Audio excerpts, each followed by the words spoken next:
এতিয়া ইয়াত কথা আহিছে যে হয় যে কোনোবা জেনুইন মানুহ বহিষ্কৃত হ'ব নেকি? ডেফিনেটলি নহয়। ৭১ চনত অহাৰ আগৰ মানুহ বহিষ্কাৰ কৰাৰ প্ৰশ্নই নুঠে, যেহেতু সুপ্ৰিম কোৰ্টে নিজেই ক'লে যে ৭১ চনৰ আগত অহা মানুহখিনিক বহিষ্কাৰ কৰিব নালাগে। আমিতো তাত ইলিগেলিটিৰ কথাই নাই।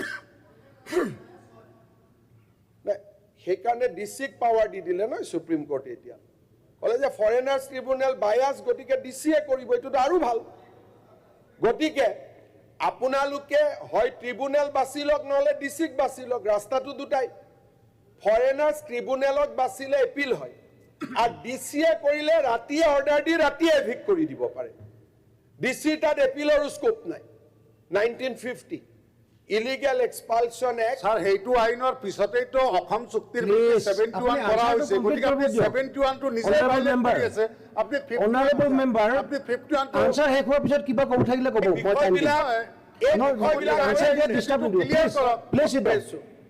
এই বিষয়বিলাক আনিছে কোনে? আপোনালোকে আনিছে কাৰণে মই ক'ব সুযোগ পাইছোঁ। মইতো ৰাতিপুৱা ভূপেন হাজৰিকাৰ ওপৰত ক'ম বুলি আহিছিলোঁ। আপোনালোকে নিজে খজুৱাব, যেতিয়া নিজৰ গাত খজুৱতিটো পৰি যাব তেতিয়া আপোনালোকে জপিয়া জপি কৰি থাকিব, এইটোতো নহয়। এতিয়া মোৰ কথাটো হ'ল, এই সুপ্ৰিম কোৰ্টৰ জাজমেণ্টটো সকলোৱেতো আদৰণি জনাইছে।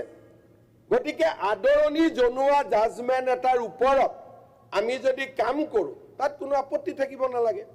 যদি মই জাজমেণ্টটো ভুল কৰি পঢ়িছোঁ মোক শুধৰাই দিব, আৰু ভুল কৰি পঢ়িলেওতো মই একো কাম কৰিব নোৱাৰোঁ। কিন্তু সুপ্ৰিম কোৰ্টে স্পষ্টভাৱে কৈছে যে ইলিগেল এক্সপালশ্যন এক্ট 1950 ইজ ভেলিড। এতিয়া ইয়াত কথা আহিছে যে হয় যে কোনোবা জেনুইন মানুহ বহিষ্কৃত হ'ব নেকি? ডেফিনেটলি নহয়।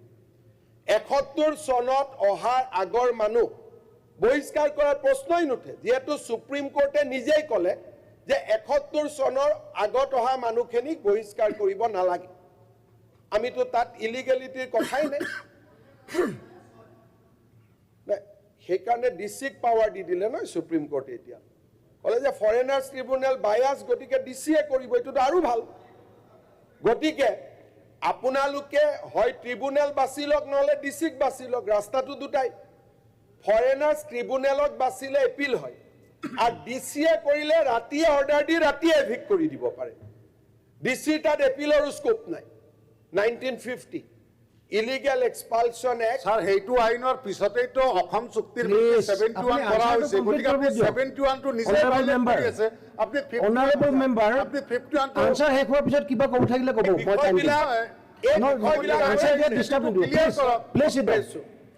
এই বিষয়বিলাক আনিছে কোনে? আপোনালোকে আনিছে কাৰণে মই ক'ব সুযোগ পাইছোঁ। মইতো ৰাতিপুৱা ভূপেন হাজৰিকাৰ ওপৰত ক'ম বুলি আহিছিলোঁ।